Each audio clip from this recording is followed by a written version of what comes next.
Tonight, we find solace in the sacred story of Joseph, the young dreamer whose journey would carry him from the quiet hills of Canaan to the courts of Egypt.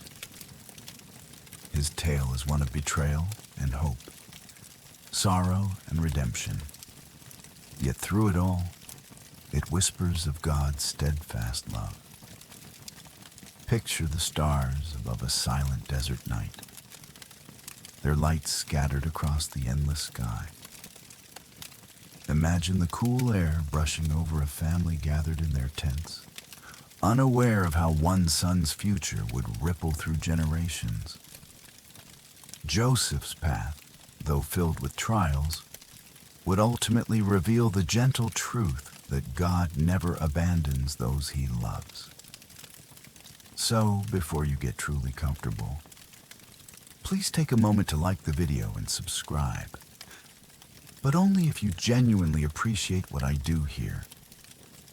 And if you don't mind, I'd love for you to share your location and the time of night as you listen, so we may sense this quiet fellowship across the world. Now, dim your screen, perhaps turn on a fan for that soft background hum, and let's ease into tonight's journey together. The desert nights in Canaan were long and hushed, filled with the scent of dry earth and the occasional bleating of distant sheep. Joseph, the young son of Jacob and Rachel, often lingered beneath the stars, his eyes wide with wonder. At 17, he carried a brightness in his heart, a mixture of innocence and unshaken confidence that made him stand apart from his older brothers. One evening, as the family rested, Joseph spoke of a dream. His voice carried both excitement and a quiet reverence, as though he himself did not yet understand the meaning of what he had seen. "Listen," he said, "I dreamed we were binding sheaves in the field, and suddenly my sheaf rose and stood upright, while your sheaves gathered around and bowed down to mine." His words hung in the air, filled with mystery. The brothers shifted uncomfortably, their faces tightening in annoyance. For them, Joseph's dream sounded less like a vision from heaven and more like arrogance from their younger sibling.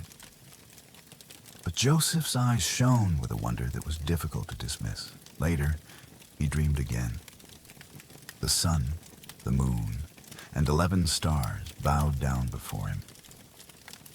When he shared this vision with his father, Jacob pondered deeply, though he gently rebuked him. Could such dreams truly carry the weight of destiny? Theologians still reflect on the deeper meaning of these visions, marveling at how God weaves hints of his plan through the language of dreams. Jacob loved Joseph dearly, for he was the child of his old age and the cherished memory of Rachel. To show his affection, Jacob gave Joseph a robe of many colors, woven with care and striking against the desert sands. Each thread was a symbol of love, but to his brothers, it became a reminder of favoritism, stirring jealousy in their hearts. When Joseph walked in that robe, shimmering under the sunlight, it was as if the distance between him and his brothers grew wider with every step. Yet Joseph did not boast with cruelty. His spirit was gentle, though perhaps naive. He spoke freely of his visions, unaware of how deeply envy could wound a family's bond. Still, the desert winds carried his words like soft whispers, and the stars above bore witness to dreams that would one day unfold in ways far greater than he could ever imagine. As Joseph drifted to sleep at night, wrapped in the folds of his father's gift, he could not know how soon those dreams would set him on a path of sorrow and triumph. The stillness of the desert was deceiving, for beneath its quiet beauty lay the hidden movements of destiny. and though his brother's eyes darkened with resentment, the hand of God rested gently upon Joseph's shoulder, unseen but unshakable. Remember, the robe that shimmered in the sunlight would one day be stained with dust and grief. Yet it was never the fabric that defined Joseph's worth. It was the unseen thread of divine purpose, woven silently through his story, that gave his life meaning. And even as the first notes of jealousy began to stir, heaven already held the final harmony. Joseph's earliest days unfolded beneath the wide Canaanite sky, where the sun painted the hills in soft gold, and the wind carried the scent of wild olive and cedar. His youth was marked not by the burdens of leadership or the weight of decision, but by the quiet rhythm of tending sheep and wandering the fields. Yet within his young heart stirred something unusual, something not easily explained. He was beloved by his father Jacob, perhaps a little more than was fair in the eyes of his older brothers. Jacob had given Joseph a robe of many colors, woven with care and rich with symbolism. It was not only a garment of beauty, but also a sign of favor, a reminder that Joseph had a special place in his father's affections. For his brothers, already weary from labor and the harshness of life, this gift became a silent wound. They carried it in their glances and in the way they turned from him when he approached. Yet Joseph, still tender of age, did not recognize the weight of such resentment. Instead, he carried within him visions, vivid dreams that seemed to rise from somewhere deeper than sleep. In one dream, he stood in a field binding sheaves of grain. His sheaf rose tall and upright, while those of his brothers circled around and bowed down before it. The image was bright, so clear that he could recall every golden stalk swaying in the dream wind. When Joseph shared this vision with his brothers, he spoke with innocence rather than pride. He told them of the sheaves and how their bundles bent before his. Yet to their ears, the dream carried not wonder, but offense. "Will you indeed reign over us?" they muttered, their voices sharp with disbelief. In that moment, a distance widened, invisible but unshakable. Still the dreams did not cease. One night, the heavens themselves became Joseph's canvas. He saw the sun and the moon and 11 stars bowing low before him. The dream lingered in his waking hours, shimmering with mystery. Again, he told his brothers, and this time even his father Jacob gave a measured rebuke. "Shall I and your mother and your brothers truly bow down to the earth before you?" Yet beneath his words, Jacob pondered quietly. He too sensed the weight of destiny hidden in the boy's visions. For Joseph's brothers, however, the dreams were salt upon an open wound. Their jealousy grew like thorn bushes in the desert, spreading quietly, tangling their hearts in bitterness. They could not yet see that divine mystery often cloaks itself in fragile beginnings, or that the dreams of a boy might whisper the outline of a greater story. Joseph himself was left in a place of tension, both favored and despised, both dreamer and outcast. At night, when he lay upon his mat, he might have replayed those visions, feeling the strange mixture of awe and confusion. Did they mean he was chosen for something greater? Or were they merely shadows of his imagination? Theologians still reflect on the deeper meaning of dreams in Scripture, wondering at how God sometimes speaks in images rather than words, in visions rather than commands. Yet in this, we see a tender truth, that God often begins his work in quiet, unnoticed ways. A robe of many colors, a dream beneath the stars, a youth whose heart was open. All of these were threads of a tapestry not yet revealed. The mystery was not in Joseph's telling, nor in his brother's anger, but in the unseen plan weaving every detail toward redemption. The days moved on, and Joseph continued his work in the fields, the robe upon his shoulders and the dreams within his mind. His brother's eyes followed him with growing unease, though he tried to meet them with gentleness. Perhaps he hoped that by sharing his visions, they might join him in wonder. Instead, they carried their resentment deeper, guarding it in silence. The nights in Canaan were vast and starlit, the winds whispering across the valleys. As Joseph gazed upward, he may have wondered if those same stars that bowed in his dream still looked down with knowledge of what was to come. And though he did not yet understand, his heart remained steady. He trusted that the one who painted the heavens had placed those dreams within him for a purpose hidden for now, but not forgotten. The morning light stretched gently across the tents of Jacob's household, washing the valley in pale gold.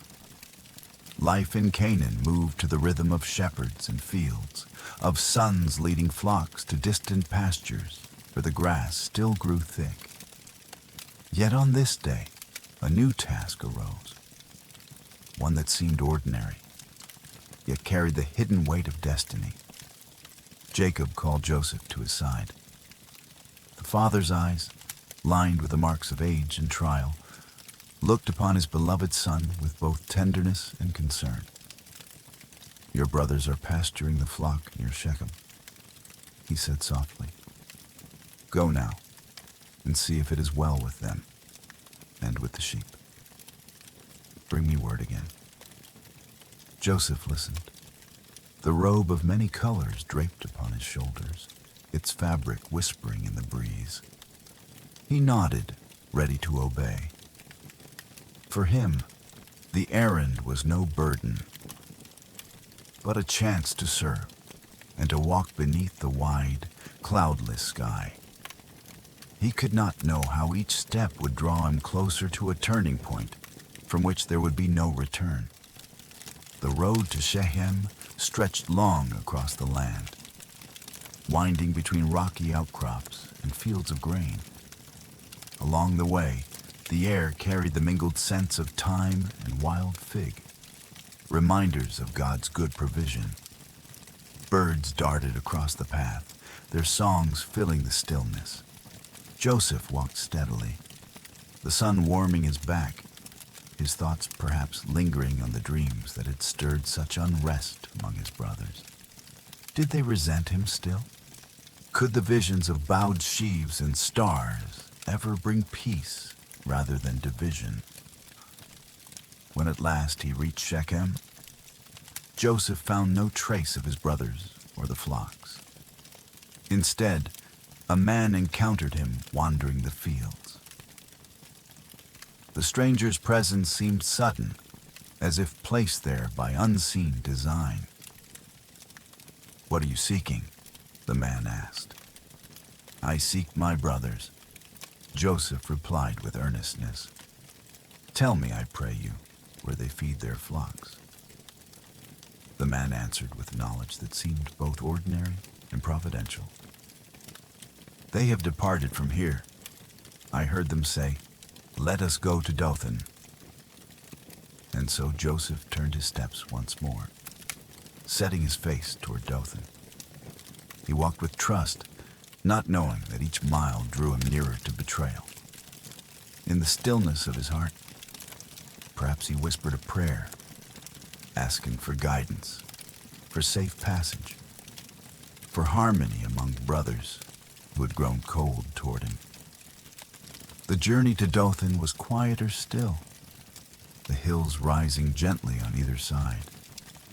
The path seemed narrow, edged with stones and thistles, and yet Joseph pressed on. The theologians reflect upon this moment as one of divine mystery. How a simple errand, spoken by a father's lips, could become the doorway to suffering and ultimately to redemption. Was it chance that a stranger knew the brother's path? Or was it the unseen hand of providence, guiding Joseph step by step toward the shape of his destiny? As evening neared, Joseph caught sight of distant figures against the horizon, the silhouettes of his brothers and the flocks grazing upon the fields of Dothan. His heart quickened, filled with a mixture of relief and anticipation. At last he had found them, and soon he could bring word back to his father. The sun dipped lower, casting long shadows across the land. The sky deepened to hues of amber and rose, a quiet reminder that the God who set stars in place still watched over every wandering soul. For Joseph, the day's errand was nearly done. But for heaven's hidden plan, the true journey was only beginning. From a distance, Joseph's figure was unmistakable. The robe of many colors shimmered beneath the waning sun, each thread catching the light like a flame upon the hills of Dothan. His brothers saw him approaching long before his voice could be heard, and within them, old resentments stirred anew. "Behold, this dreamer comes," one muttered, his tone thick with disdain. Their eyes followed Joseph's steady stride, each step drawing him closer. What might have been a moment of reunion quickly darkened into conspiracy. The memories of his dreams, the sheaves bowing, the stars inclining, pressed upon their hearts like a wound that refused to heal. As Joseph neared, the brothers' words turned sharp. "Come now, let us kill him," one said, "and cast him into one of these pits. We will say that a wild beast has devoured him. Then we shall see what will become of his dreams." The counsel was harsh, born not only of envy but of fear. Fear that perhaps the visions truly held meaning, that one day Joseph would rise above them. Yet amid their plotting, the quiet voice of mercy was not absent. Reuben, the eldest, stepped forward, his heart torn between loyalty to his brothers and the responsibility of the firstborn. "Let us not take his life," he urged.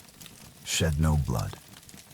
Cast him into this pit here in the wilderness, but lay no hand upon him." His intent, though unspoken, was to deliver Joseph later, to restore him secretly to their father. But in that tense moment, his words tempered the others. And so, as Joseph drew near, greeting them with the innocence of one unaware, they seized him.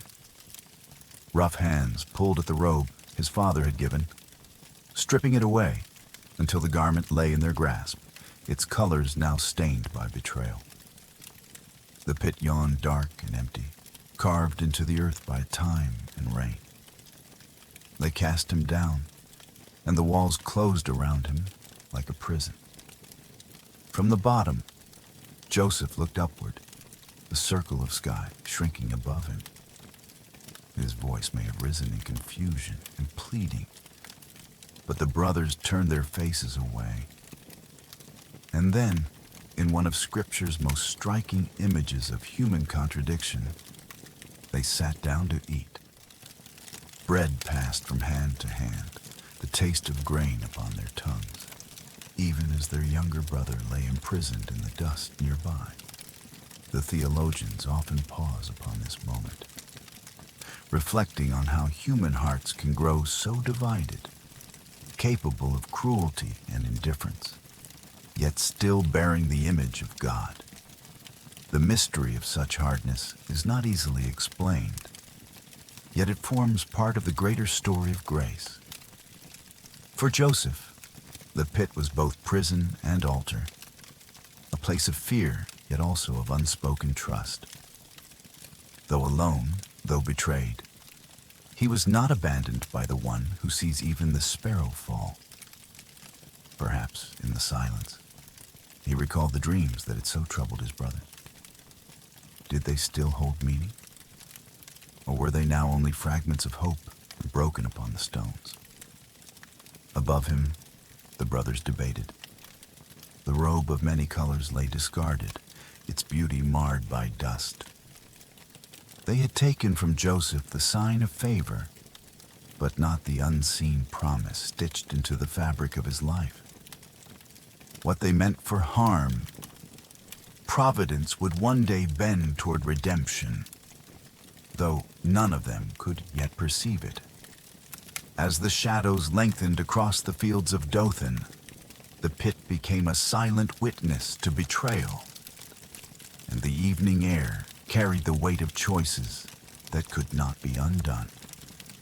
The circle of sky above Joseph remained open, a reminder that even in the depths, heaven's gaze was not far.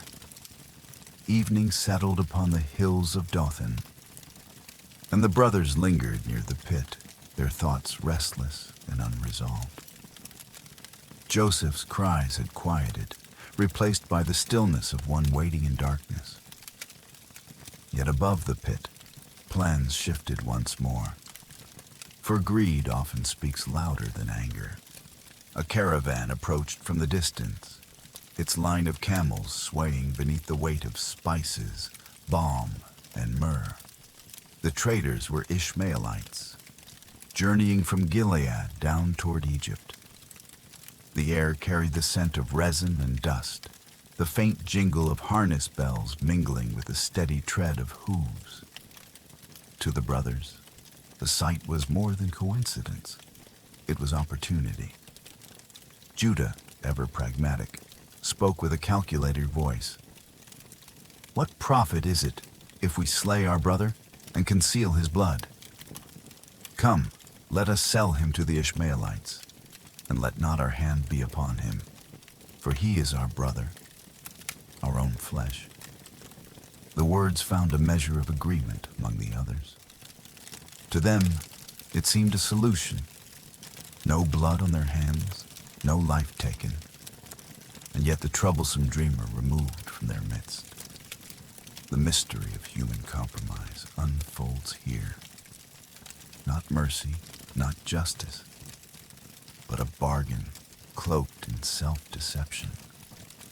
They drew Joseph from the pit, his robe already gone, his face streaked with dust.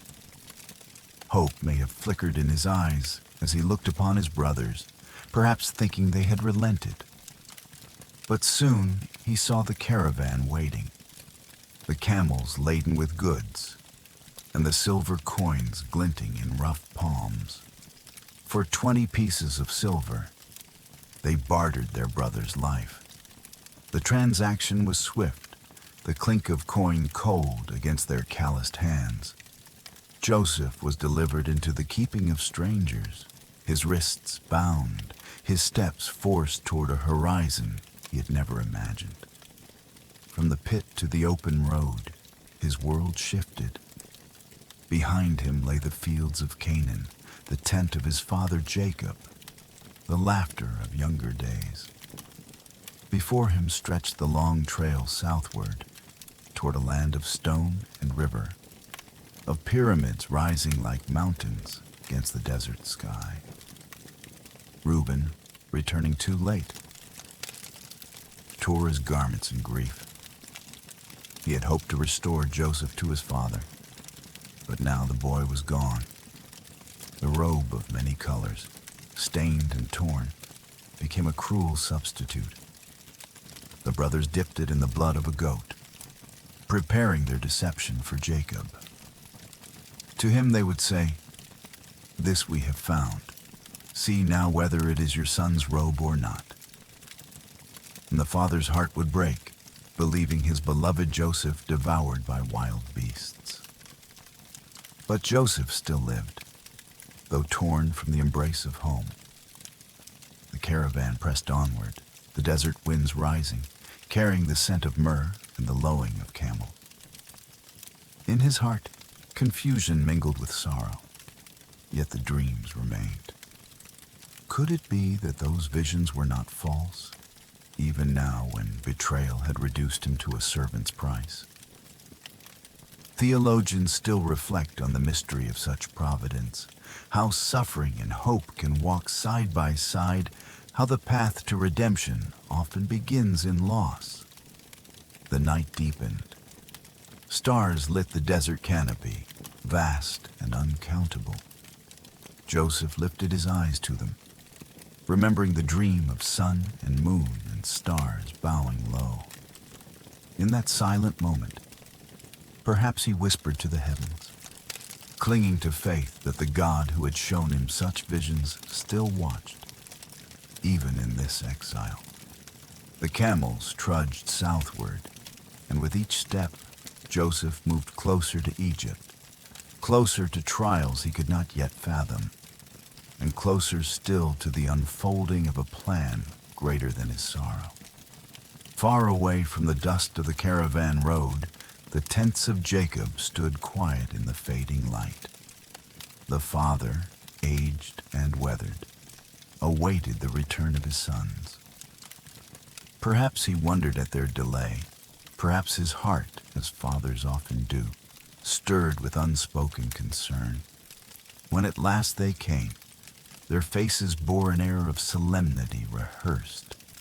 They held in their hands the robe once given in love, now torn and stained dark with the blood of a goat. With careful words, they offered it to Jacob. "This we have found. Do you know whether it is your son's robe or not?"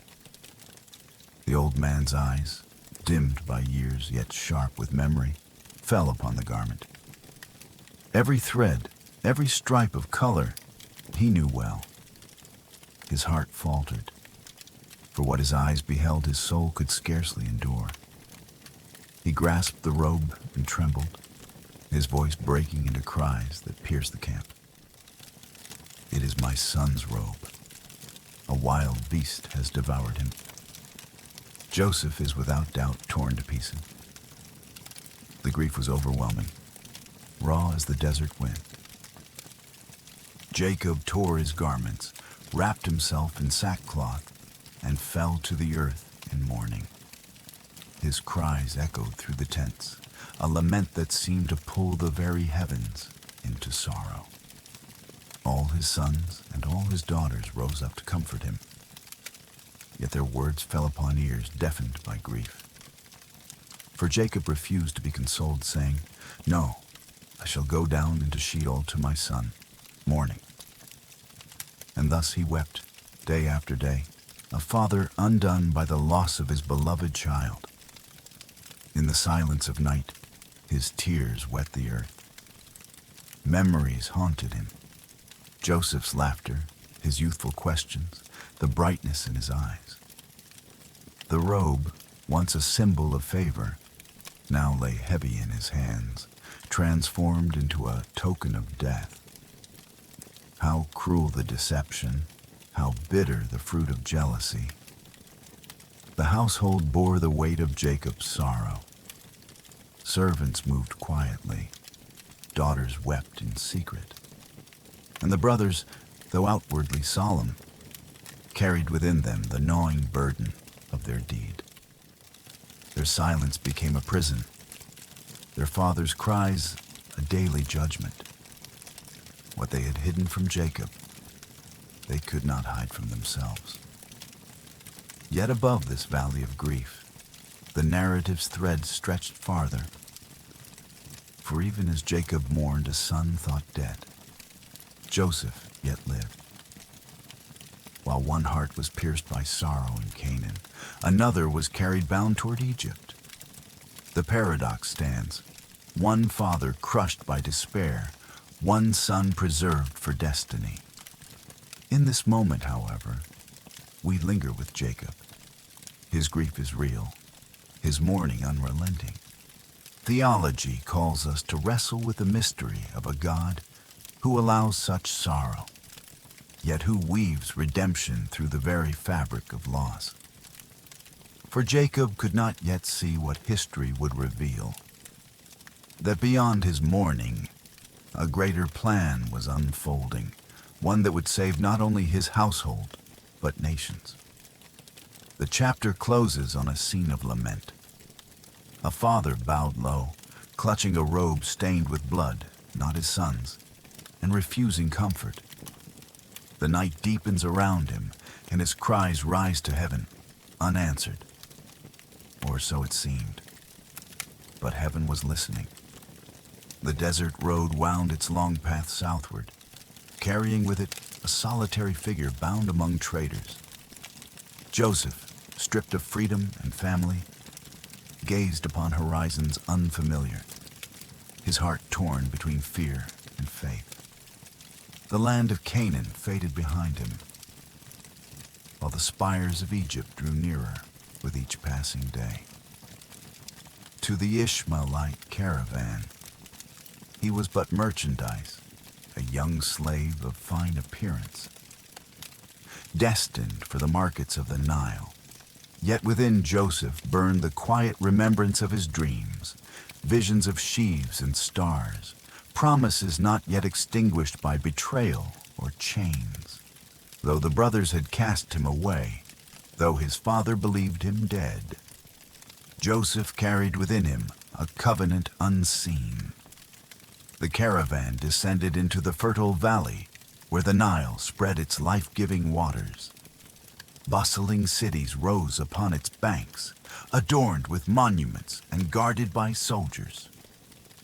To Joseph's eyes, it was a world of strange language and unfamiliar gods. Yet the God of his fathers was not absent. Though unseen by the traders, though unacknowledged by the Egyptians, the presence of the Lord walked with him still. At last, the day of transaction came. In the market, Joseph was presented, appraised like cattle, his youth and strength spoken of as qualities for purchase. Among the buyers was Potiphar, captain of Pharaoh's guard, a man of stature and influence in Egypt. His discerning eyes fell upon Joseph, and with silver exchanged, the young Hebrew was taken into his household. Thus Joseph entered the house of Potiphar, a house of power, discipline, and order. At first, he was but a servant among many, tending to tasks humble and unseen. Yet the Lord was with Joseph, and soon his diligence, his honesty, and the quiet favor of God distinguished him. Where others faltered, Joseph excelled. Where mistrust lingered, Joseph inspired confidence. Potiphar observed these things. He saw that everything entrusted to Joseph prospered. His fields yielded, his household ran smoothly, his affairs were managed with wisdom. And so Potiphar, perceiving the blessing, elevated Joseph above the other servants, making him overseer of all that he had. From that day, the blessing of the Lord spread through Potiphar's house. The Egyptian knew not the God of Abraham, Isaac, and Jacob. Yet he reaped the benefits of Joseph's faithful stewardship. It is a quiet lesson that the presence of one righteous soul can turn even the house of the foreigner into ground of blessing. Yet Joseph himself, though honored, was still a slave in a strange land. The ache of separation from his father, the memory of betrayal by his brothers, lingered in his soul. By night, perhaps, he wept in silence. By day, he clothed himself in diligence and trust. He could not know what lay ahead, but he walked in faith that the same God who guided his fathers would guide him still. Thus begins a new chapter. The young dreamer, once despised and cast away, now standing at the threshold of destiny within Egypt. though storms yet awaited him. The hand of providence had already marked his path. For in Potiphar's house, as in the pit before it, and as in the years to come, the unseen hand of God was writing a story larger than Joseph, larger than Egypt, larger even than Jacob's household. A story of salvation prepared through suffering. In Potiphar's grand household, order reigned like the rising of the sun. Servants bustled about their duties, guards stood firm, and the rhythms of Egyptian life moved with precision. Amid this great machinery of power, Joseph served faithfully, his presence a quiet current of blessing that none could deny. Yet, in the midst of prosperity, shadows can gather unseen. Potiphar's wife, a woman of influence and wealth, began to notice the young Hebrew. Joseph's stature, his diligence, and the quiet confidence that seemed to flow from him drew her eyes again and again. Desire stirred where it should not, and longing sought to turn a faithful servant into a forbidden possession. Day after day, she spoke words of temptation. She called him to lie beside her, to surrender integrity for secrecy, to exchange loyalty for fleeting pleasure. Joseph's heart, however, was anchored. He remembered the God of his fathers, who watched over him in the pit and in the caravan, who blessed him even here in a foreign land. With gentleness yet firmness, he refused her advances. How then could I do this great wickedness and sin against God? His words, though respectful, carried a resolve deeper than stone. He would not betray his master's trust, nor stain the covenant written upon his soul. But temptation seldom yields quickly. Each day, her pleas grew more insistent. Each day, Joseph's refusals grew more resolute. It was not merely a battle of body, but a battle of spirit. The whisper of compromise against the steadfastness of faith. The scriptures remind us that even in unseen struggles, integrity shines most brightly when no one else applauds. At last, the moment of crisis came. One day, as the household bustled with fewer servants, she reached for him, grasping his garment, demanding his surrender. In that instant, Joseph fled. He left behind his cloak, but he kept his integrity.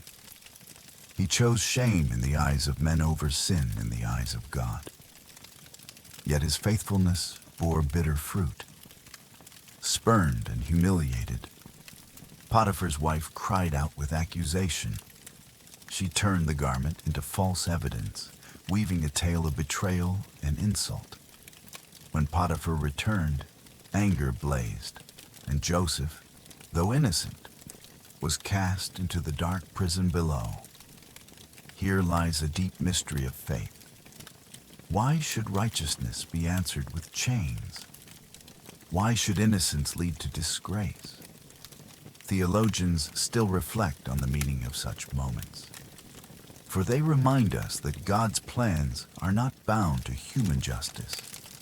Sometimes the path to blessing passes through injustice, and what appears as defeat is only the setting of the stage for a greater redemption. In the prison's cold shadows, Joseph might have felt forgotten. Yet even there, the Lord was with him. His integrity, though it cost him freedom, became the seed of a destiny that not even betrayal, slavery, or false accusation could destroy. For the story of Joseph is not merely about one man's trials. It is about the faithfulness of God who turns shadows into light, captivity into calling, and rejection into redemption.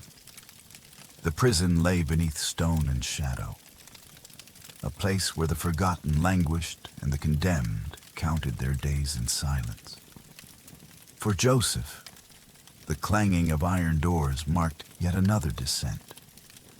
From the favored son of Jacob to the servant of Potiphar, and now to a chained prisoner in Egypt's darkness. Yet the Lord was with him still. Even in the gloom, Joseph's presence brought order and calm. The keeper of the prison, observing his character and diligence, entrusted him with responsibility. Soon Joseph managed the affairs of the prisoners, as though even in chains he was destined to lead. Was not authority born of title, but of trust, the kind only won by steadfastness and faith. Among those confined were 2 officials of Pharaoh himself, the chief cupbearer and the chief baker. Both had offended their master and were cast into custody. Their faces bore the weariness of uncertainty. For to fall from Pharaoh's favor was to stand at the brink of ruin. One night, both dreamed troubling dreams. By morning, their countenance revealed their distress. For in Egypt, dreams were considered messages of the divine, yet none could interpret them within the walls of the prison. Joseph, seeing their sorrow, approached with kindness. Do not interpretations belong to God? Tell them to me, I pray you. The cupbearer spoke first. In his dream, a vine stood before him. 3 branches budded, blossomed, and bore grapes. He pressed the grapes into Pharaoh's cup and placed it in Pharaoh's hand. Joseph listened, and with quiet confidence declared, the 3 branches are 3 days. Within 3 days, Pharaoh shall lift up your head and restore you to your office, and you shall deliver Pharaoh's cup into his hand as before. Hope stirred in the cupbearer's eyes. Then the baker shared his vision. 3 baskets of white bread lay upon his head, and in the uppermost basket, birds ate from the food meant for Pharaoh. Joseph's face grew solemn. The 3 baskets are 3 days. Within 3 days, Pharaoh will lift up your head from you, and you shall be hanged, and the birds shall eat your flesh. The words were grave, yet Joseph spoke them with reverence, acknowledging that the mysteries of God are not always gentle. On the 3rd day, Pharaoh's birthday was celebrated with feasts. As Joseph had foretold, the cupbearer was restored to his place, and the baker was executed. The interpretations proved true, not by Joseph's wisdom, but by the revelation of God.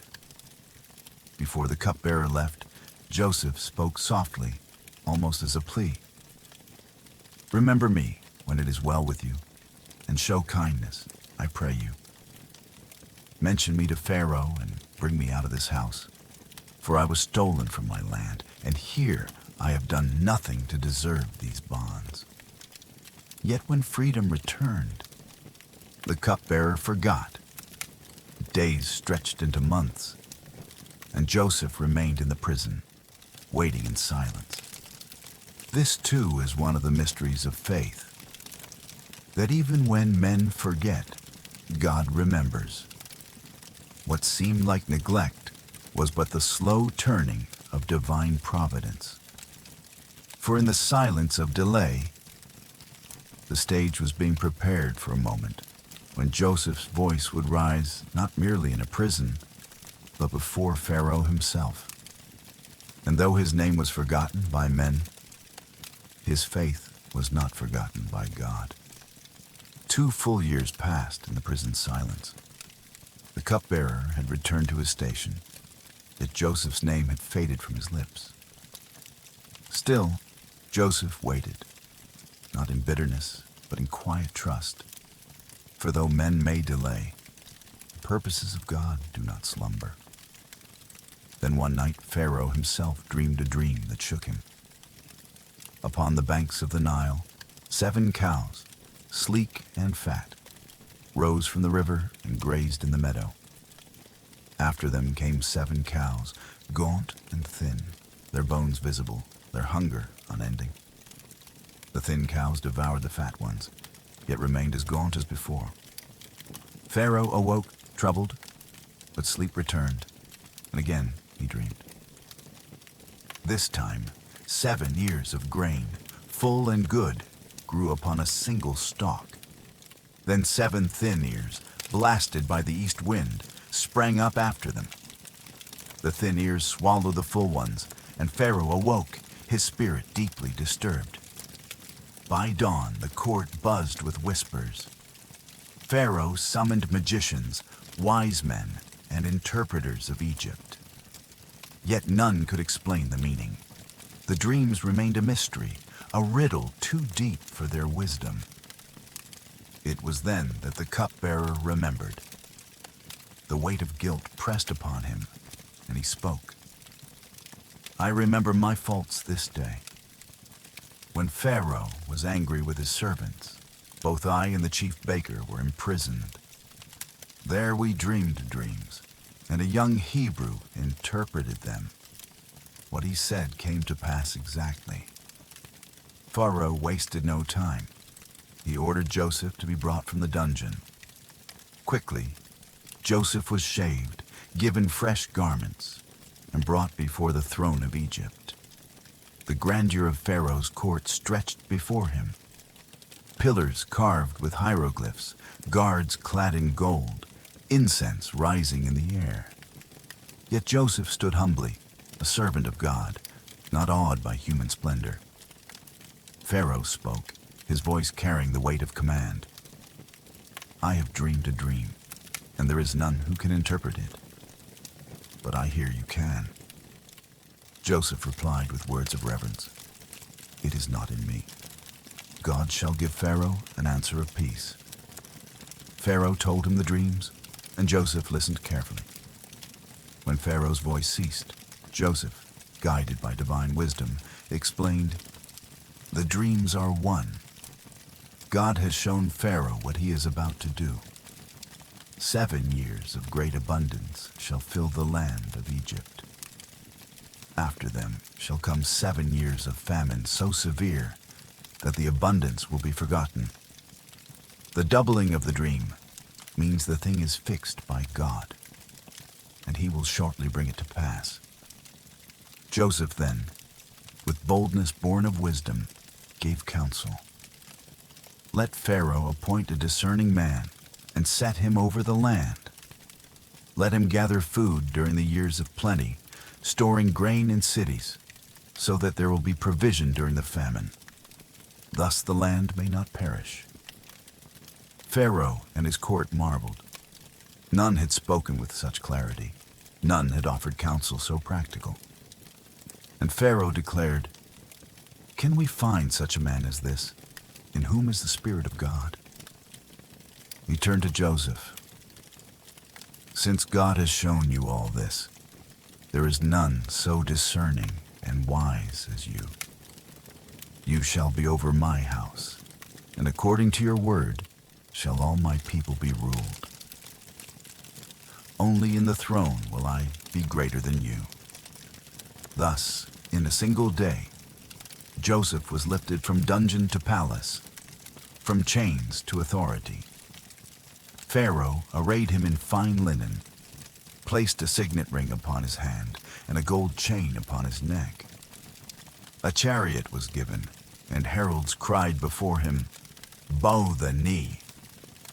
The dreamer, once rejected by his brothers, once sold for silver, once unjustly imprisoned, now stood as governor over all Egypt. And yet Joseph knew this was not his own doing, but the hand of providence, weaving a pattern unseen. Here shines a profound mystery of faith, that suffering, betrayal, and delay can be the very instruments God uses to prepare a soul for greatness. What men intend for harm, God transforms for good. And so Joseph began his stewardship, not for his own glory, but for the salvation of nations. The years of plenty soon unfolded, just as Joseph had foretold.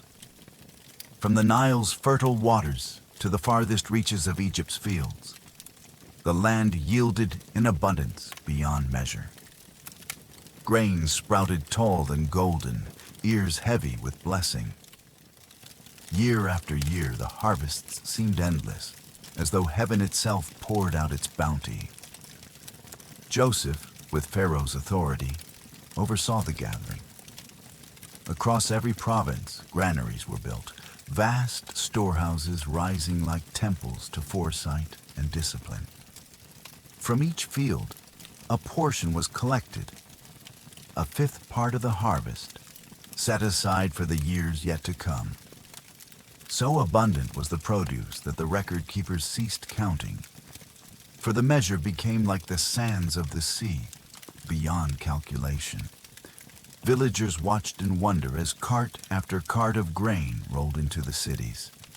Farmers, though giving up their portion, trusted Joseph, for his presence inspired confidence that this was no burden, but a safeguard.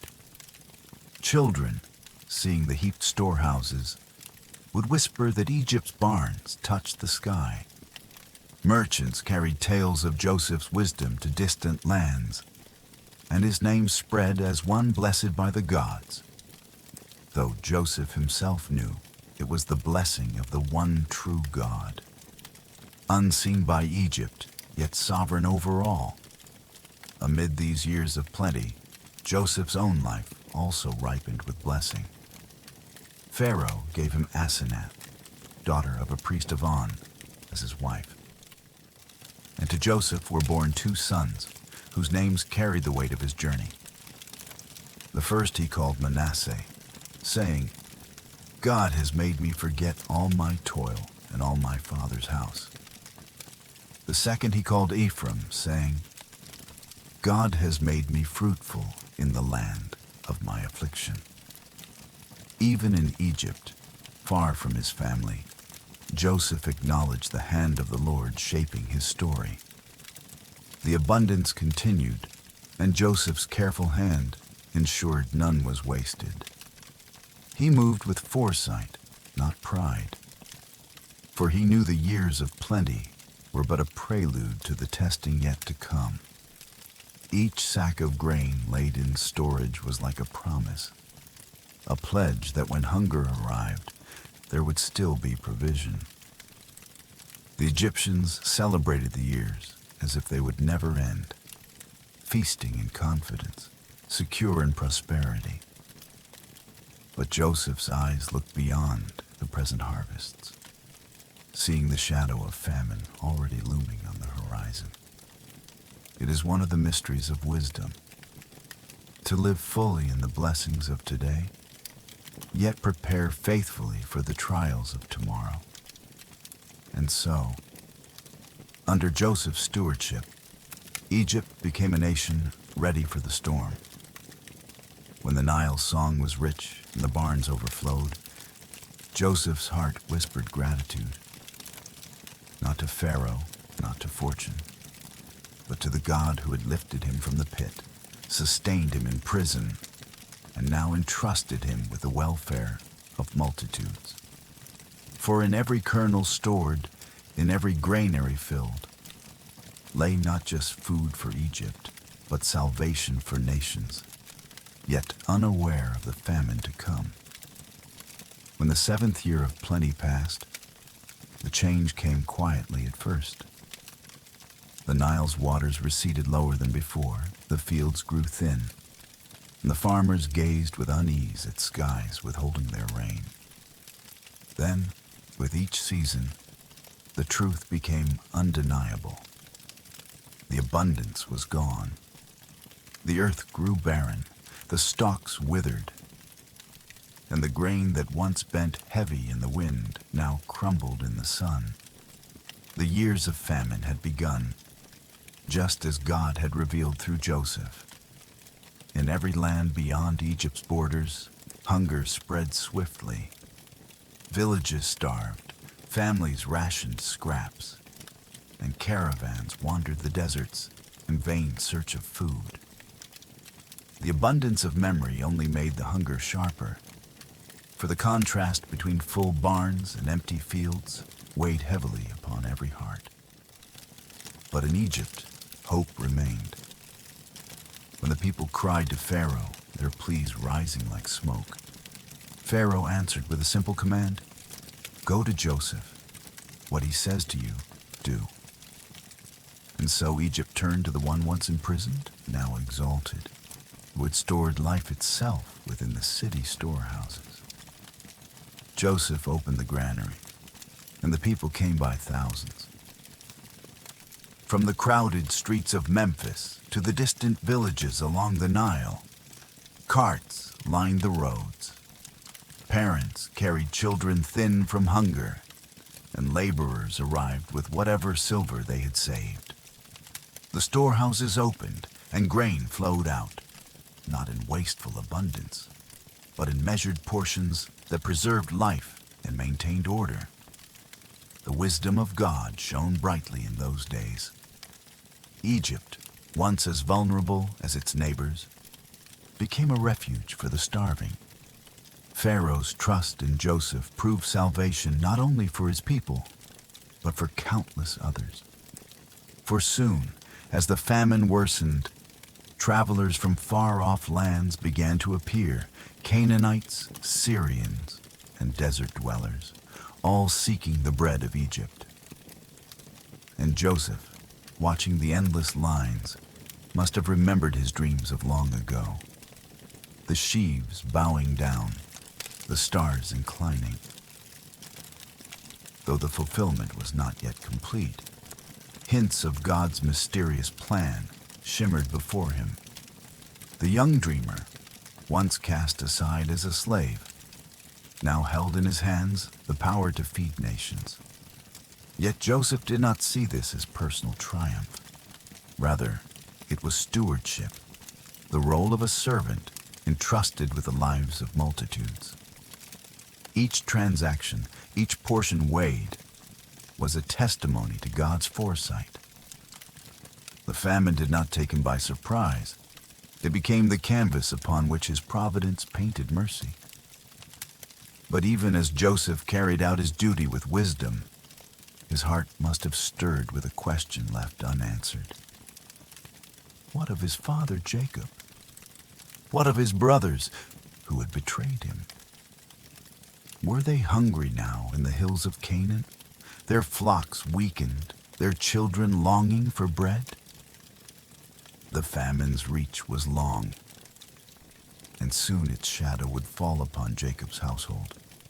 The story, which had traveled from Canaan to Egypt, was now preparing for a reunion shaped not by vengeance, but by redemption. In the hills of Canaan, the famine bit deeply. Jacob's household felt its weight with each passing day. Once, his flocks had grazed freely, and his children had eaten without fear. But now, the pastures lay dry, the wells shallow, and the bins empty. Hunger crept into every tent, gnawing at both body and spirit. News traveled quickly in those desperate times. There is grain in Egypt. Whispers of Pharaoh's granaries reached even the shepherd tribes of Canaan. Jacob, weary with age and sorrow, summoned his sons. His voice, though frail, carried command. Why do you stand looking at one another? Behold, I have heard there is grain in Egypt. Go down and buy for us there, that we may live and not die. So the 10 older brothers prepared for the journey. Only Benjamin, the youngest and dearest to Jacob, the son of Rachel, remained behind. Jacob's heart could not bear the thought of losing him, as he had lost Joseph so many years ago. The caravan of brothers descended into Egypt, entering the bustling city where countless foreigners gathered for the same hope. Long lines stretched before the storehouses, and soldiers maintained order among the desperate. At last, They stood before the governor himself, a man dressed in Egyptian finery, attended by servants, carrying authority with every gesture. They bowed low to the ground, their faces to the earth, before the one who held their lives in his hands. And Joseph saw them. His heart must have leapt and frozen all at once. These were the very brothers who had stripped him of his robe, cast him into the pit, and sold him to strangers. 2 decades had passed, yet their faces were unchanged enough to be known instantly. But they did not recognize him. To them, he was a powerful Egyptian, speaking through interpreters, adorned in the garb of nobility. The dream of his youth unfolded before his eyes, his brothers bowing down before him. Joseph restrained his emotions, for the time was not yet ripe for revelation. Instead, he spoke harshly, testing their hearts. "Where do you come from?" "From the land of Canaan to buy food," they answered. Joseph studied them with a searching gaze. Memories of betrayal mingled with curiosity. Had they changed? Were they still the same men who once envied and hated him? To uncover their truth, Joseph accused them of deceit. "You are spies. You have come to see the nakedness of the land." Fear spread across their faces, and they pleaded, "No, my lord. Your servants are 12 brothers, sons of one man in Canaan. The youngest is with our father, and one is no more." At the mention of the 12th, the one no more, Joseph's heart stirred. They still remembered him, though only as a shadow lost to time. He pressed further, holding them under suspicion, commanding that they prove their honesty. "This I will do, to test your words. One of you shall remain confined, while the rest go and carry grain for your households. But you must bring your youngest brother to me, so that your words may be verified." So Joseph cast them into prison for 3 days, a mirror of the fear and helplessness he himself once endured. On the 3rd day, he released them, save for Simeon, who remained bound as a pledge. The others departed with grain, their sacks filled by Joseph's command. Yet secretly, he returned their silver, placing it in their bags to stir both wonder and unease. As they began their journey homeward, they discovered the silver. Trembling overtook them, and they said to one another, "What is this that God has done to us?" For guilt lay heavy upon their consciences, and the shadow of their old sin began to awaken. Back in Canaan, when Jacob heard the governor's demand that Benjamin be brought to Egypt, his heart recoiled. "You have bereaved me of my children. Joseph is gone, Simeon is gone, and now you would take Benjamin. All these things are against me." Yet the famine pressed harder, and Jacob's resistance would soon face the weight of necessity. For the story was not finished. The hand of providence was moving steadily toward reunion and redemption. The famine did not loosen its grip. Weeks passed, then months, and the grain from Egypt was eaten. Hunger returned sharper than before, like a cruel wind that spares none. Jacob's family once more faced the emptiness of their storehouses, and the memory of Simeon imprisoned weighed on them like a stone. Judah, one of the elder sons, finally spoke with solemn conviction. The men solemnly warned us, saying, "You shall not see my face unless your brother is with you. If you will send Benjamin with us, we will go down and buy food. But if you will not send him, we will not go." For the man said plainly that we cannot return without him. Jacob's heart broke at these words. Benjamin was his last living link to Rachel, and to lose him would feel like death itself. Yet necessity has its own command. After days of hesitation, the old patriarch yielded, but with trembling hands. If it must be so, then take also a gift. Some balm, honey, spices, and almonds. And take double money in your hand, for perhaps the silver that was returned was a mistake. And may God Almighty grant you mercy before the man, that he may release your brother and Benjamin. But if I am bereaved, I am bereaved. So the brothers set out again, this time with Benjamin among them. The journey seemed longer, heavier, for Jacob's fears trailed close behind.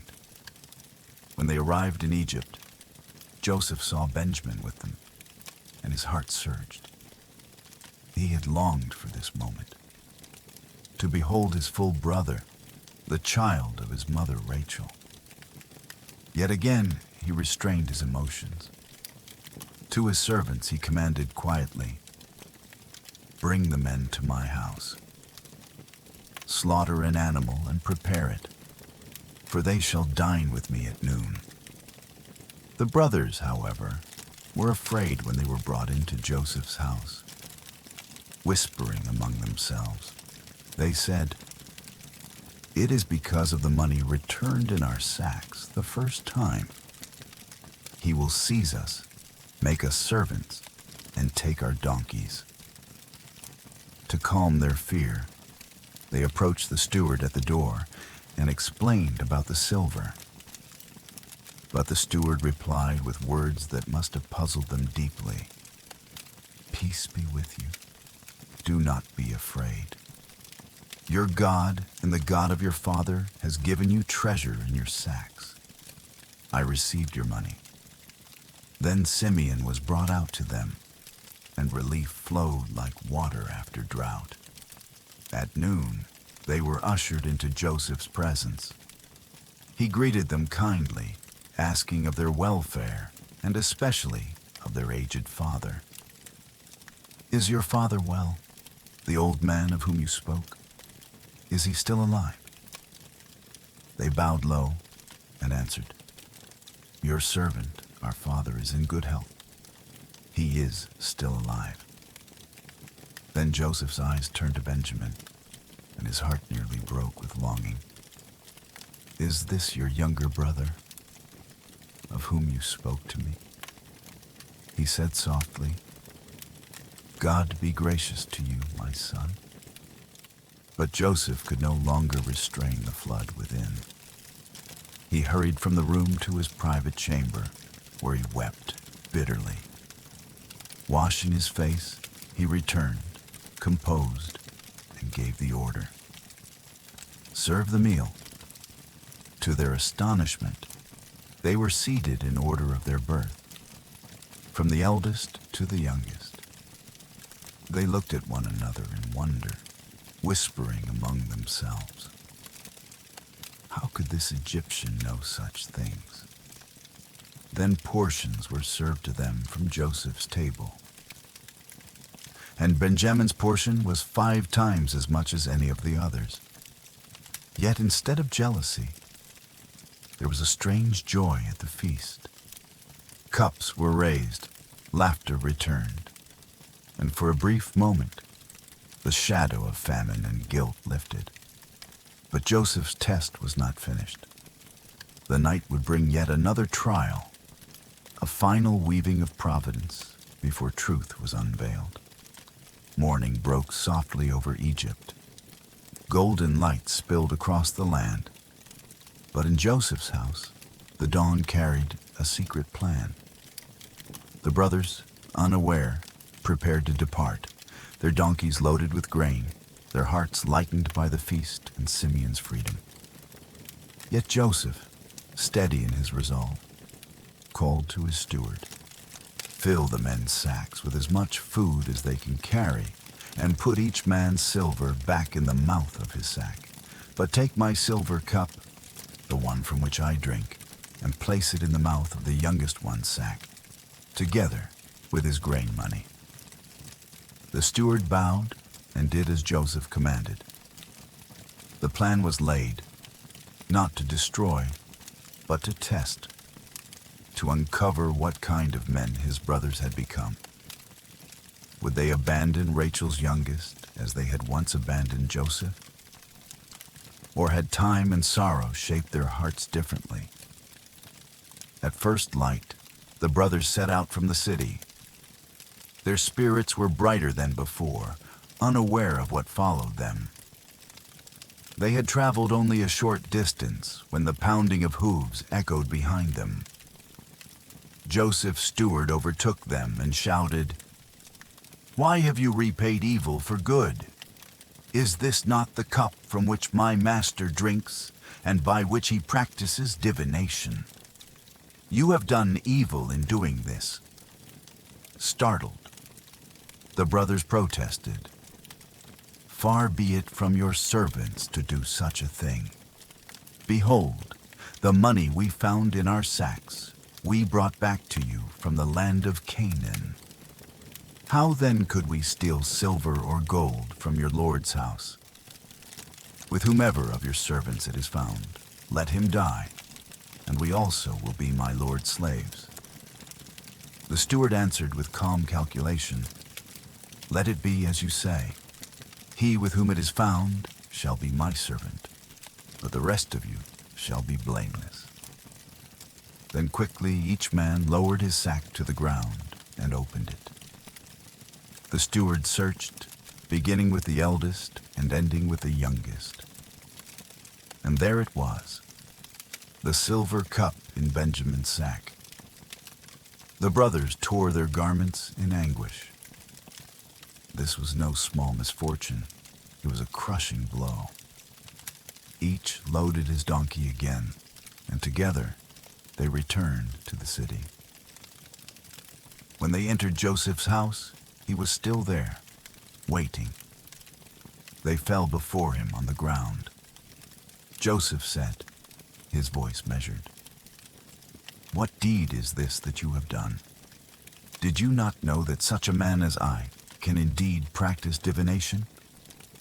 Judah, stepping forward as spokesman, replied with a heavy heart, "What shall we say to my lord? What shall we speak? Or how shall we clear ourselves? God has found out the guilt of your servants. Behold, we are my Lord's servants, both we and he also in whose hand the cup has been found." But Joseph pressed the test further. "Far be it from me that I should do so. Only the man in whose hand the cup was found shall be my servant. But as for you, go up in peace to your father." The word struck like lightning. This was the very moment of truth. Would the brothers walk away, leaving Benjamin behind, as once they had cast off Joseph? Or would they now choose the harder road, to stand together, no matter the cost? The house grew silent. The weight of destiny hung in the air, as though heaven itself leaned down to watch the choice they would make. The room was still. The brothers knelt, their garments torn, dust upon their heads, and anguish written in their eyes.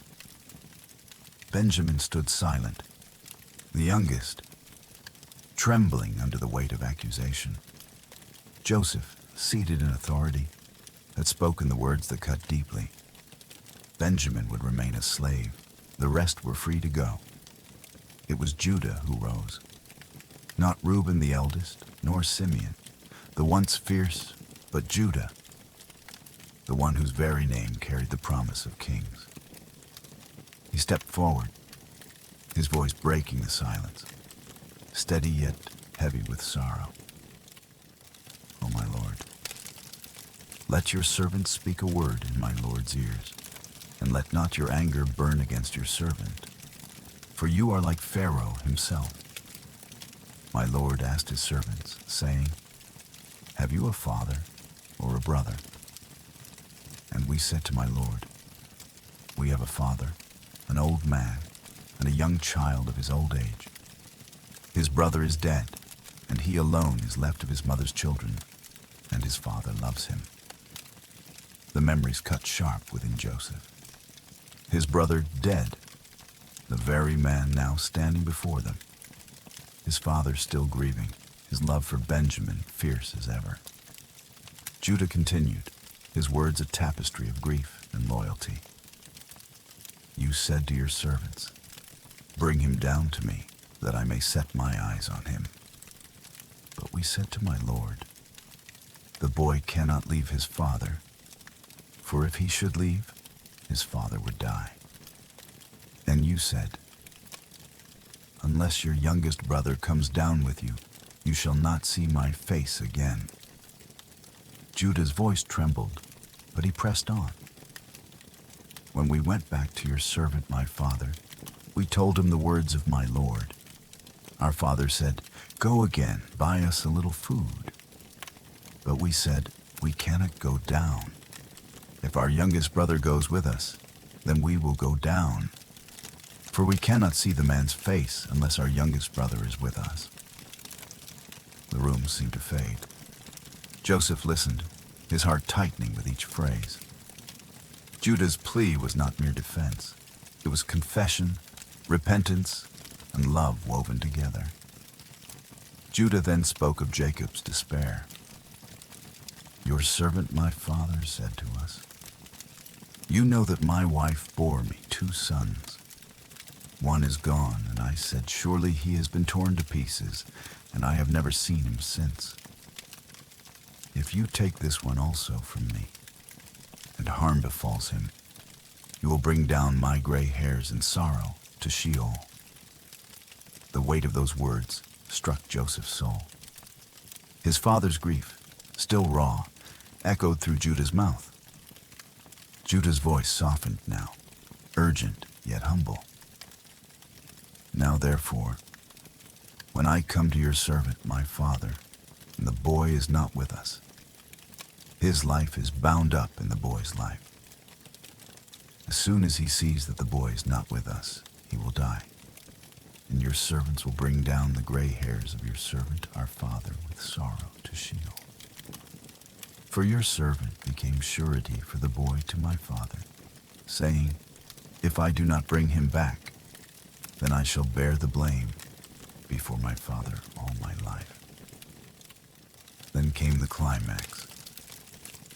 Judah offering himself. "Now therefore, please let your servant remain instead of the boy as a servant to my Lord. And let the boy go back with his brothers. For how can I go back to my father if the boy is not with me?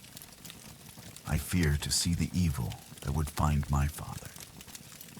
The words hung in the air like incense, fragrant and piercing. Judah, once the one who had said, "What profit if we kill our brother? Let us sell him," now offered his own life in exchange for Benjamin's. The circle of redemption was drawing closed. Joseph's breath caught, his vision blurred with tears. This was the moment he had waited for, the revelation of their hearts. The brothers who once betrayed now showed faithfulness. The men who once abandoned now chose sacrifice. Divine mystery wrapped the scene. The God who had woven suffering into Joseph's life had now woven repentance into Judah's. And the promise of restoration hovered, ready to break forth like dawn. But for now, Joseph restrained himself, though barely. His heart thundered, his lips quivered. And soon, very soon, the tide of hidden love would overflow. The chamber trembled with silence after Judah's plea. Joseph's eyes glistened, his chest heaved. And though he had held back for years, the flood could no longer be contained. His heart, bound by love and memory, broke open at last, He turned suddenly to the attendants and cried out with a voice stronger than command, "Have everyone go out from me." The servants withdrew in haste, leaving Joseph alone with his brothers. But though the room emptied, the walls themselves seemed to witness what followed. Joseph wept, not softly, not in secret, but with a cry so loud that the Egyptians heard it, and the household of Pharaoh was told. Years of pain and longing poured forth in sobs. The pit, the betrayal, the prison, the waiting. And now, this moment of reunion. His brothers stood bewildered, exchanging anxious glances. Never had they seen such emotion in a ruler of Egypt. Then Joseph, through his tears, spoke words that pierced their souls. "I am Joseph. Is my father still alive?" The words fell like thunder and like balm. For a heartbeat, the brothers were struck silent. Their faces paled, their mouths parted, but no sound emerged. Fear gripped them. The one they had sold into slavery now stood before them, alive, powerful, weeping. Their guilt, long buried, rose to the surface. But Joseph, seeing their terror, beckoned gently. "Come near to me, please." They drew near, trembling. Joseph's voice softened, a mixture of memory and mercy. "I am your brother, Joseph, whom you sold into Egypt. But now, do not be distressed or angry with yourselves because you sold me here, for God sent me before you to preserve life. For the famine has been in the land these 2 years, and there are 5 years yet in which there will be neither plowing nor harvest. God sent me before you to preserve for you a remnant on earth, and to keep many alive, as you are today." The mystery of divine providence unfolded in his words. What they had meant for evil, God had woven for good. The betrayal that once broke Joseph's youth had become the path to their salvation. So it was not you who sent me here, but God. He has made me a father to Pharaoh, and lord of all his house, and ruler over all the land of Egypt. Hurry, go up to my father and say to him, 'Thus says your son Joseph, God has made me lord of all Egypt. Come down to me, do not tarry. You shall dwell in the land of Goshen, and you shall be near me, you and your children and your children's children, and your flocks, your herds, and all that you have. There I will provide for you. For there are yet 5 years of famine to come, so that you and your household may not come to poverty.'" Tears turned into embraces. Joseph flung himself upon Benjamin's neck and wept, and Benjamin wept upon his neck. Then he kissed all his brothers, one by one, and wept upon them. The years of separation dissolved in that river of tears. And for the first time since their betrayal, the brothers spoke with him. Fear gave way to relief. Guilt melted into grace. And the story of God's mercy came alive in their midst. The mystery remained. Why such pain had been allowed. Why Joseph's youth had been stripped away. Theologians still reflect on this. Yet in that chamber, one truth shone clear. The steadfast love of God had not failed. He had guided every step, even through betrayal and famine, to bring about life and reconciliation. The ruler of Egypt was no longer a stranger to them. He was Joseph, their brother, their flesh and blood, restored by grace. The sounds of weeping and joy within Joseph's house did not stay hidden for long. The news spread swiftly through the streets of Egypt. The mighty governor, once thought a foreigner without kin, had brothers who had come to him from the land of Canaan. Soon the word reached Pharaoh himself. Pharaoh's heart was glad. This man Joseph, whom he had raised to power, had not only proven wise in counsel, but was now shown to be part of a great family, preserved by providence. Pharaoh spoke to Joseph with a generosity befitting kingship. Say to your brothers, "Do this. Load your beasts and go back to the land of Canaan. Take your father and your households and come to me. I will give you the best of the land of Egypt, and you shall eat the fat of the land." He commanded his servants further, "You are ordered to do this. Take wagons from the land of Egypt for your little ones and for your wives, and bring your father, and come. Give no thought to your goods, for the best of all the land of Egypt is yours." Thus, Pharaoh himself became a partner in God's design. The same throne that once enslaved countless foreigners now extended favor to Joseph's family. A land of plenty, Goshen, fertile and near the Nile's richness, was set aside for them. Joseph prepared accordingly. Wagons laden with provisions, garments, and gifts were readied. To each brother, he gave a change of clothes. But to Benjamin, his beloved younger brother, he gave 300 shekels of silver and 5 changes of clothes.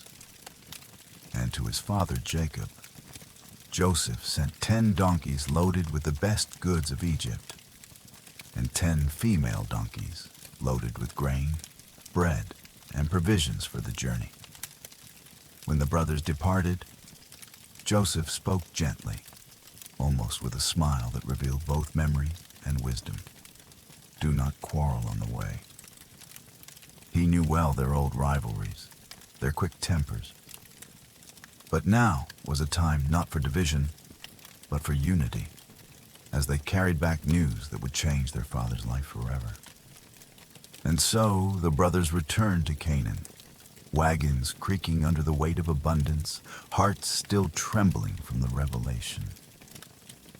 They would stand before Jacob with news too great, too wondrous to believe at once.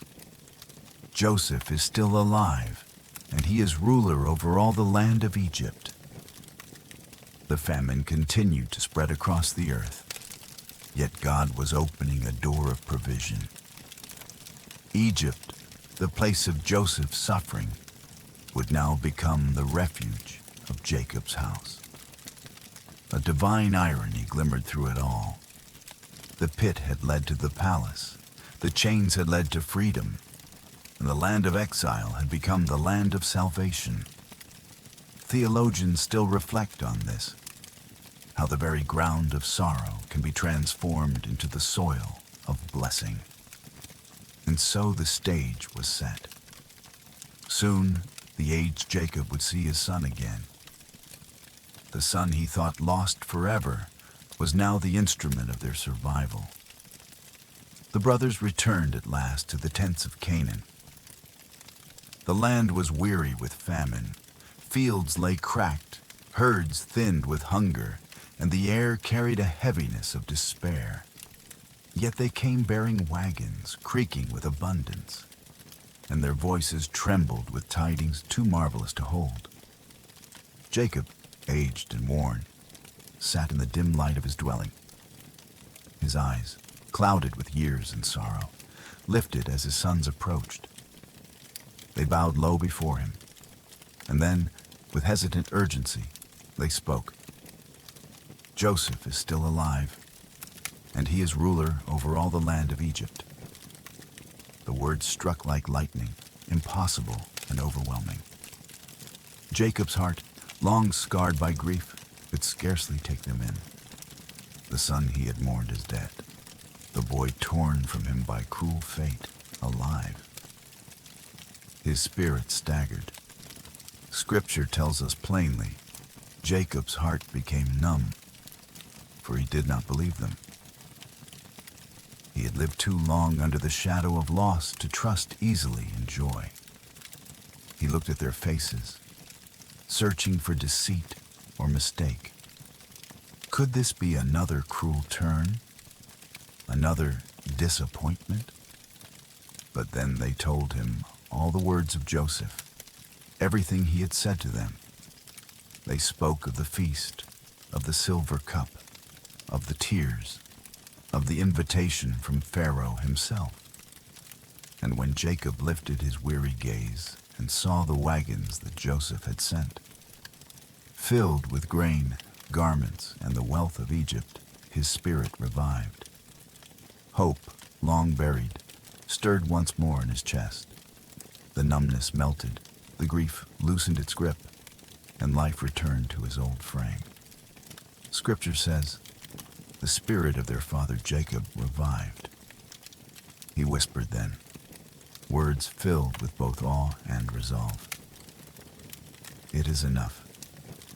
Joseph, my son, is still alive. I will go and see him before I die. In that moment, despair gave way to purpose.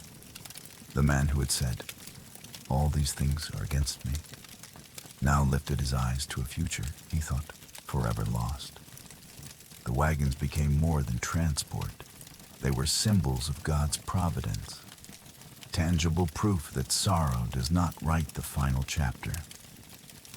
Theologians still reflect on this turning point, how one glimpse of hope can awaken the soul from years of grief. And so Jacob prepared himself. The long journey to Egypt lay ahead. Yet he no longer feared the road. His heart, once broken, now beat with the promise of reunion. The God who had walked with Abraham and Isaac was still guiding him, even through famine, even through loss. Soon the tent of mourning would give way to embraces in a palace, and the tears of sorrow would be exchanged for tears of joy. So Israel, for Jacob was now called by the covenant name of promise, rose with all that he had. His sons gathered their children, their wives, and their flocks. The wagons Pharaoh had sent rattled with provisions and treasures. The great migration began, not of a few, but of an entire household, 70 souls in all. Yet as the caravan moved southward, Jacob's heart stirred with both hope and fear. Hope for the reunion with Joseph, long lost. Fear for the unknown land of Egypt. Would he, an old man, find rest there? Would leaving Canaan mean forsaking the promise God had sworn to Abraham and Isaac? Thus they came to Beersheba, the southern threshold of the land. It was no ordinary stopping place. Here, Abraham had called upon the name of the Lord. Here Isaac had built an altar. And now Jacob, standing on the edge of destiny, offered sacrifices to the God of his fathers. Night fell, and in the darkness God spoke. The voice of the Almighty came to Jacob in visions gentle yet mighty. Jacob, Jacob, he answered, trembling yet ready. Here I am. Then God declared, I am God, the God of your father. Do not be afraid to go down to Egypt, for there I will make you into a great nation. I myself will go down with you to Egypt, and I will also surely bring you up again. And Joseph shall put his hand on your eyes. What a promise. The God who had appeared at Bethel, who had wrestled with him at Peniel, now assured him at Beersheba. The journey was not abandonment of the promise, but fulfillment in another form.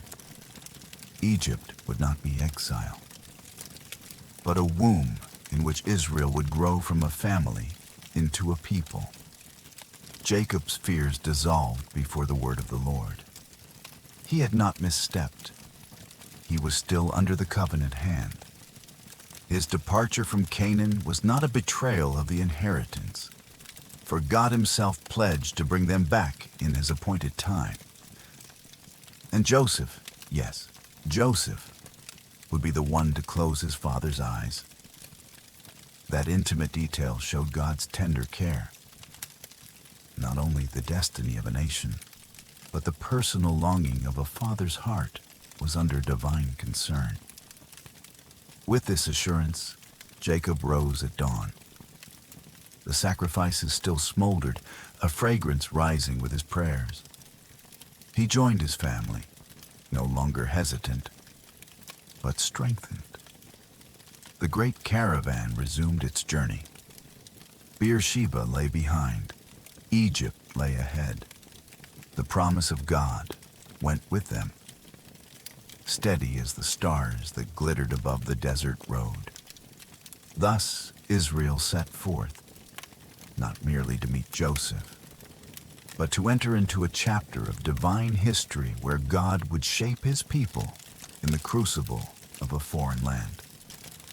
The record of those who journeyed into Egypt is not mere genealogy, but a testimony of God's faithfulness.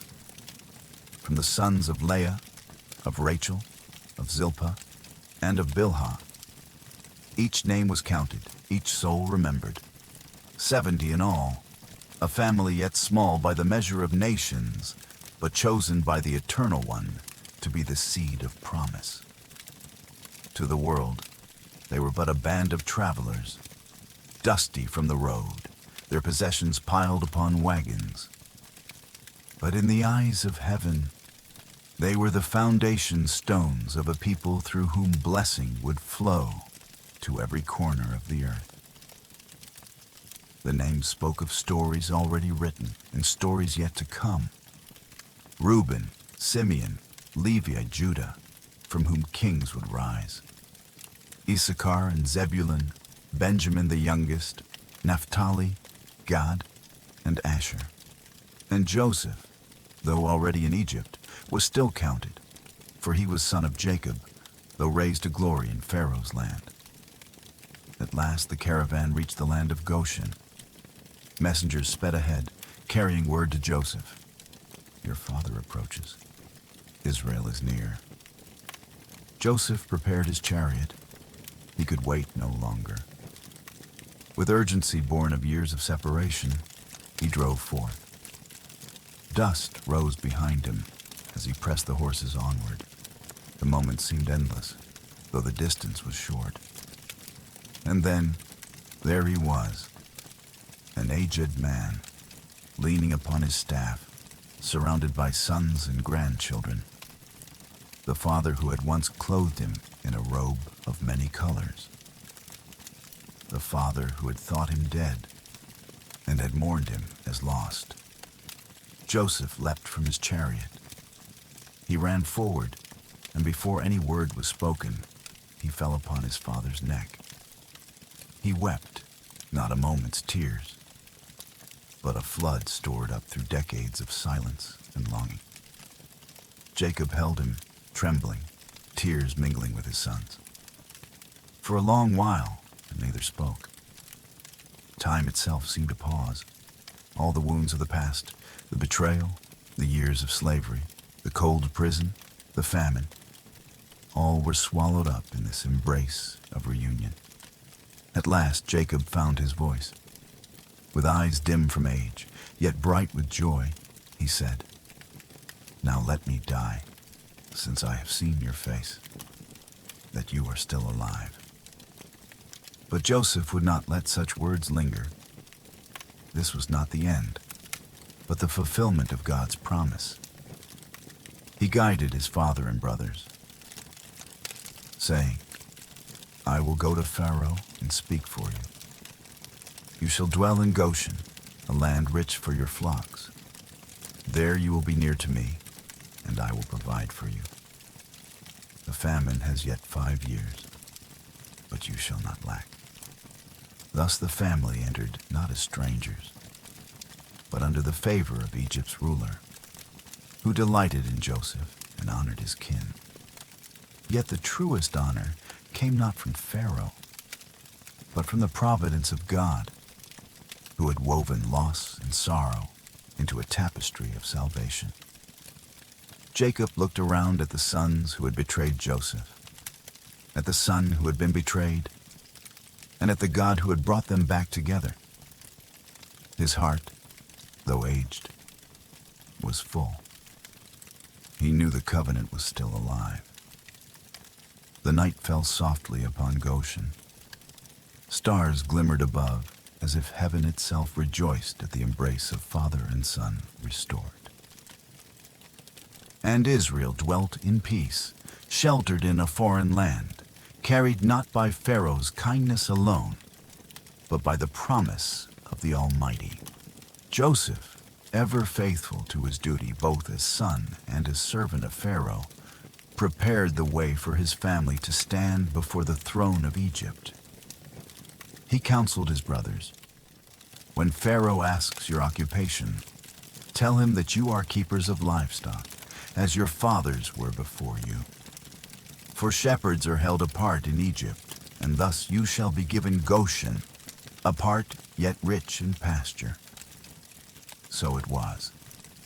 5 of Joseph's brothers were chosen to appear first. They bowed before Pharaoh, a man revered as divine among his people, yet in truth but a vessel of God's purpose. Pharaoh looked upon them and asked, "What is your occupation?"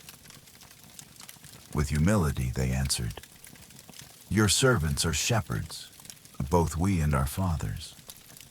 We have come to sojourn in the land. For the famine is severe in Canaan. Grant us to dwell in Goshen, that our flocks may live."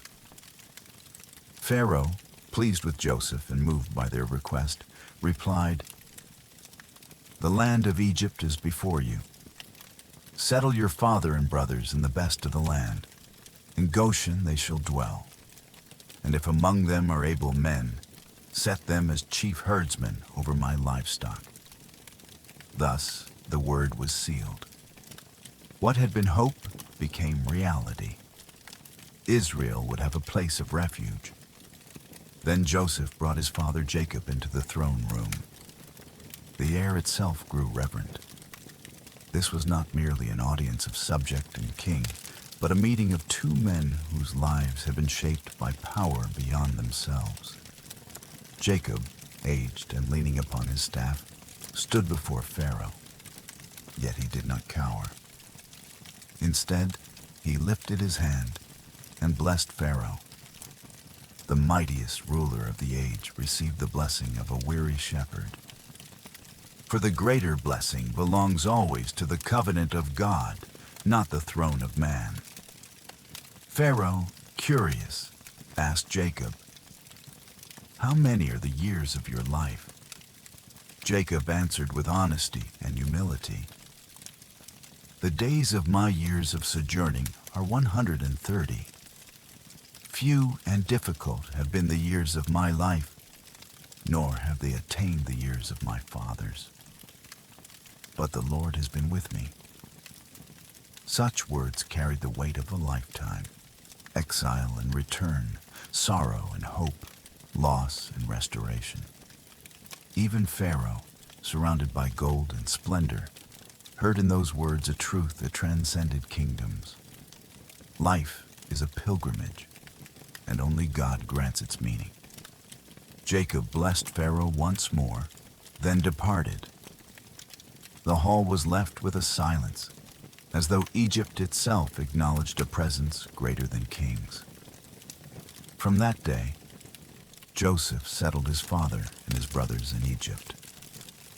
They dwelt in the region of Ramesses, which lay within Goshen, as Pharaoh had commanded.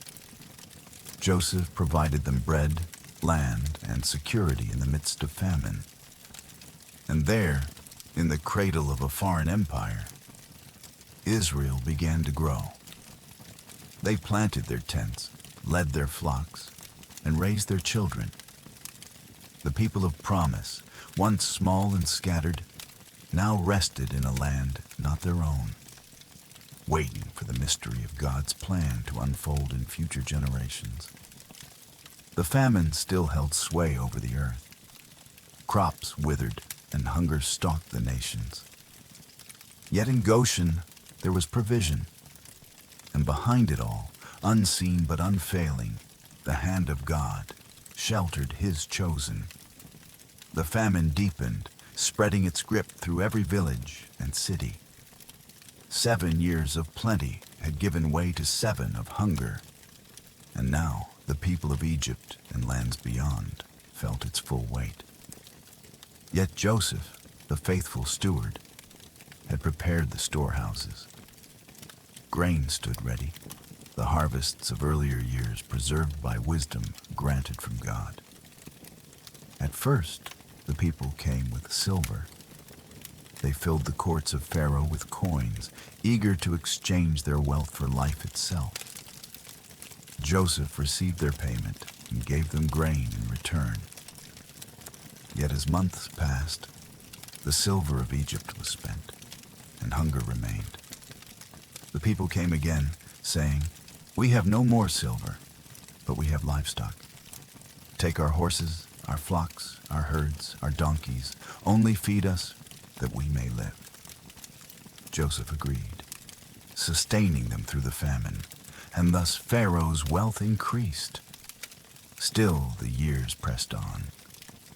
When even livestock was gone, the people returned once more. With solemn voices they said, "We will not hide the truth. Our land and our bodies are all that remain. Buy us and our soil for bread, that we and our fields may not perish." So Joseph acquired the land of Egypt for Pharaoh. From one end of the Nile to the other, it became Pharaoh's possession, save only the land of the priests, which was exempt.